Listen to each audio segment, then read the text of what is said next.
Bi ta kalkulator imel tudi na vsakih, ne vem, 10.000 računov, ne bi tudi eno napako storil, a je to res? Ampak kakšna napaka je bila? Napaka je bila v tem, da če si ti vzel eno določeno številko, pa si jo delil, pa množil, pa delil, pa ponavljal to, ne, je prineslo eno napako. Ampak to smo po enkrat neki malo tiste algoritem smo malo spremenili in smo to popravili. Drugače smo pa naredili čisto vse, od plastike do tistih knofov, ne, in tiste knofe lahko spilo žagate, pa bomo še zmeram številko gor, ne, kot danes s prstem trikrat primeš, pa je že konc.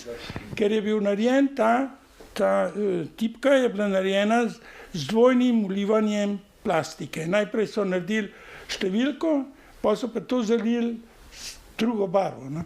Pred enim letom, ko ste bili v Sloveniji, tudi pa je bilo nekaj intervjujev, sem bral o tem, kako ste si naredili reklamo za ta kalkulator. A je bilo to res, da ga je vrgel en vaš menedžer? To sem bil jaz zraven. A to ste bili vi? In to je bil Hewlett. Jaz sem bil na eni konferenci, kjer so to predstavili novinarjem. In je bila taka dolga dvorana, na obeh straneh en kup novinarjev in on to pripoveduje, pa nekdo se oglasi, ja, kaj pa če tole dol pade, ker to izgledalo zelo krhko. Ja, je rekel, jaz ne vem. Pa je vzel kalkulator in ga je vrgel proti temu človeku dol po hodniku in on ga pobere in je lepo vse še gor pisali, pa smo pa nehali diskusijo, ne. No, ko ste bili še v HP-ju, ste se tudi ukvarjali z enim zelo zanimivim projektom, namreč ustvarili ste takrat najbolj natančno uro na svetu in z njo ste tudi nekaj zelo zanimivega dokazali. Okej, jaz nisem bil pri tej uri zraven. To je atomska ura, ki je Hewlett Packard naredil. In kaj smo s tem dokazali? Smo dokazali Einsteinovo teorijo. In kaj so naredili? Vzeli so dve te ure, z eno so leteli na vzhod, z drugo na zahod, ki so skupaj prišli, je bila razlika med obema urama. To zaradi te gravitacije, ali ne gravitacije, ja, bi rekel, to, kar je Einstein delal teorijo. To je bil en prvih poskusov takih, da se Einsteinova teorija potrdi. Sem te bila verjetno zelo majhna razlika med... Ja, je zelo majhna. Pa te ure so delale v mikropikosekunde, ne, take točnosti, ne. Ker te ure, atomske ure se danes... Zakaj recimo lahko mi imamo GPS? Samo zaradi teh atomskih ur. Ker GPS dela na tem principu, da imamo na Zemlji in v satelitih te ure. In mi ne merimo razdaljo, mi merimo čas, da signal pride od satelita do točke, ki jo meriš. In to mora biti toliko natančno, da ti lahko določiš 2 metra razlike, ne. Iz 5 teh satelitov dol, ne. Pozneje ste razvili tudi kalkulator HP80, ta je bil bolj za finančno matematiko.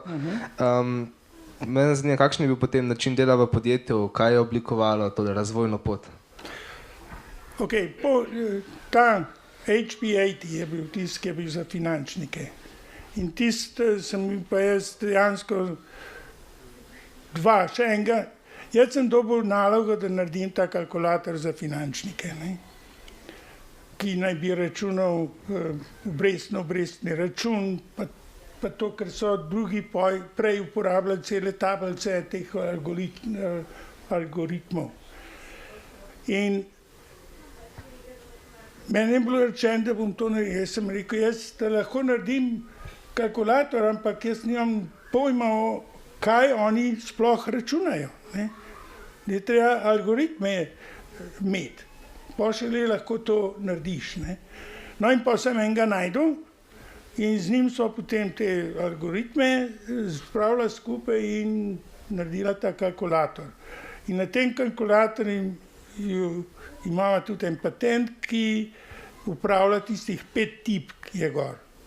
Daš 3 neznanke daš, pa da druge 2 rešiš. In to je sedajna vrednost, bodoča vrednost, obrestna mera, čas, pa koliko na mesec plačuješ nekaj takega. 2, 3 daš noter, une 2 pa ven prideta. In to se še zdaj, isti način je še zdaj na teh elektronskih, ki ga imaš na kompjuterju, ta business calculator, je to še zmeraj zraven. Zanimivo je to tudi, da ste imeli poseben vnos številk in operacij računanja pri teh kalkulatorjih. Vem, moj oče ima tak... Polish notation, ja. Danes recimo, jaz na tega že ne znam več računati, ne? Pa tudi najbrž dijaki ne bi znali. Medtem ko moj oče pa na tega prav tak HP računa hitrejše. Ja, zakaj je bilo to za nas bolj važno? Takrat je bilo važno, koliko tip moraš pritisniti, pa koliko spomina porabiš, naprej ti lahko to zračunaš. Ne? In ta način, Polish notation, je bolj naraven, kot to, kar delate zdaj. Polish notation pravi, če imam eno številko, pa hočem na njej operacijo narediti, jo dam številko noter, pa da naredim operacijo. Če imam 2 številke, recimo, da moram sešteti 2 stvari, vložim obe stvari noter, pa povem, kaj bom naredil. Ne? V tem je bil ta vzrok, zakaj je to bolj ekonomično. Ni treba nobenih vklapajev pa tega. Ne? In s tem smo rabili samo 4 registre noter, da so te številke, da si jih dal 3 po 3 številke noter, ne? Pa 4. pa odgovor imela. Ne? To sem sicer vprašal že prej, ampak kakšen je bil pa način dela v podjetju, torej kakšna je bila ta razvojna pot? Malo drugačen kot tukaj. Okay? Bom ene par stvari povedal, kar me je zelo presenetilo. Mi nismo imeli, vsaj takrat, ta prvih 20 let, ko sem jaz bil pri Hewlett Packardu, si šel, ljudje smo bili razdeljeni v 2 grupe. Tisti, ki smo bili plačani na uro, so bili plačani na uro, pa tisti, ki smo bili plačani na mesec. Ne? In če si imel ta plov, tale ime, si ne bilo nič, ne vem kakšen, samo ime si imel. S tem si šel kadarkoli, kamorkoli v Hewlett Packard. Samo to je bilo. Drugi so mogli se vpisati, ampak jaz se spomnim, ko sem enkrat prišel v Grenoble, pa sem šel kar enostavno noter s tistem. Mogoče nisem še čisto odgovoril tisto. No, vi ste imeli, pač HP naj bi bilo takrat je bilo kao družbeno odgovorno podjetje, imate celo način dela HP Way ste ga imenovali. Lahko o tem kaj več poveste? Hewlett Packard je bila ena najbolj naprednih, kar se tega tiče, podjetij v Ameriki. V tistem času, ko sem bil jaz zmeran. V Ameriki imamo tele sindikate. Sindikati so hoteli vsako podjetje, da pride noter. Pri HP vseh 20 let, ko sem jaz tam, so to skušali narediti. Ampak niso mogli delavcem ponuditi nič več, kar so že imeli. Tako da niso mogli not prijeti zaradi tega, ker Hewlett Packard je bilo prvo podjetje, ki je začel deliti dobiček. Prvo podjetje, ki je začel dajati te opcije ljudem. To so bile vse. In zelo so se zanimali, kaj se dogaja, ne, recimo.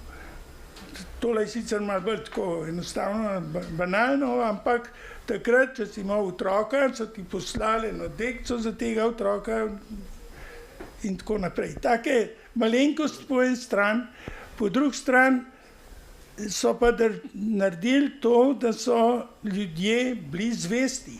Tam tiste času ni noben šel stran, razen če so ga pustili. Ali pa če kaj novega se šel. Ne? In recimo, ko sem jaz šel na svoje, je bil moj pogovor s Hewlettom tak, da mi je on rekel, da naj grem. Ne? Njegov izgovor je bil, da če bom po Hewlett Packardu celo življenje, bom imel lepo življenje, pa zadosti bom zaslužil, da bom lepo živel. Če pa hočem kakšen dan narediti, moram iti pa na svoje.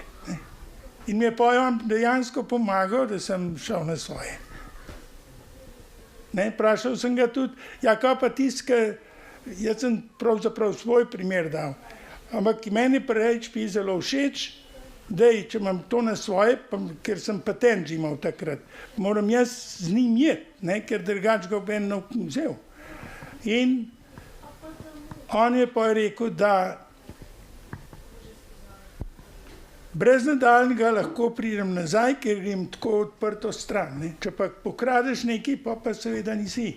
Ker s tem, da prideš nazaj, boš prinesel novo znanje, tudi v podjetje. Vi ste odšli zato, ker v HP-ju ni bilo zanimanja za vaš takratni projekt. Ne za tistega, ker jaz sem imel projekt, da naredim in sem to tudi delal. Prvi, kaj to rečete, prenosni laptop.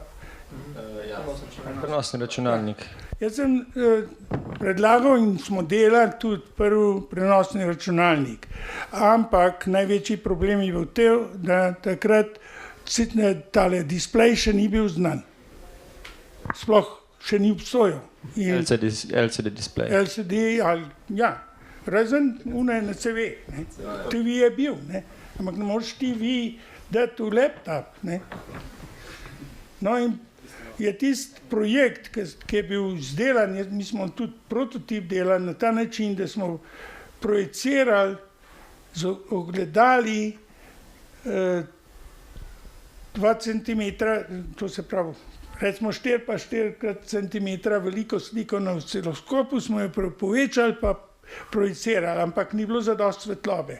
Si mogel skoraj zatemnjeno sobo imeti, da si videl tisto stran. In je ti bilo vsaj 3-4 leta je čakali na ta LCD.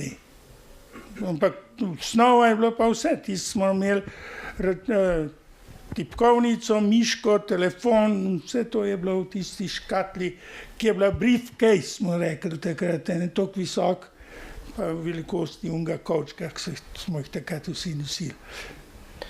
Eden izmed vaših izumov je tudi RFID tehnologija, lahko tudi kaj več o tem povete? No, na tej bazi sem jaz šel takrat stran od Hewlett Packarda.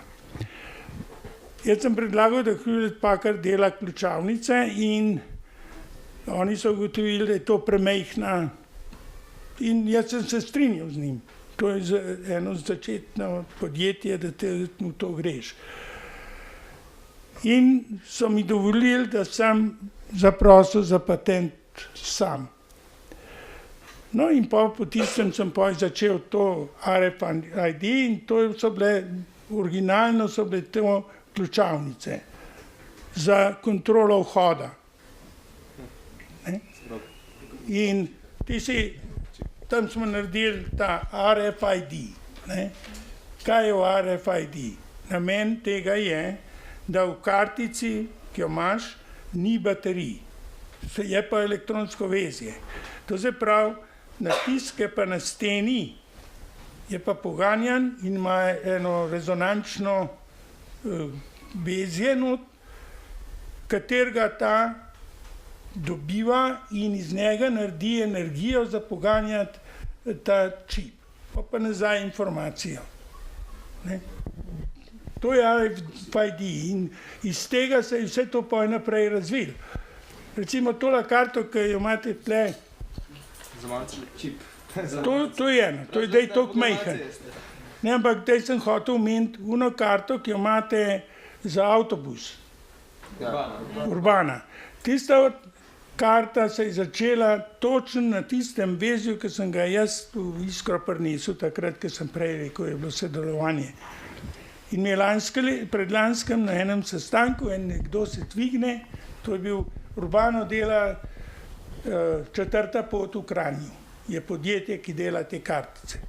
In mi je pokazal prav tisto, ki sem jaz zlotal sam.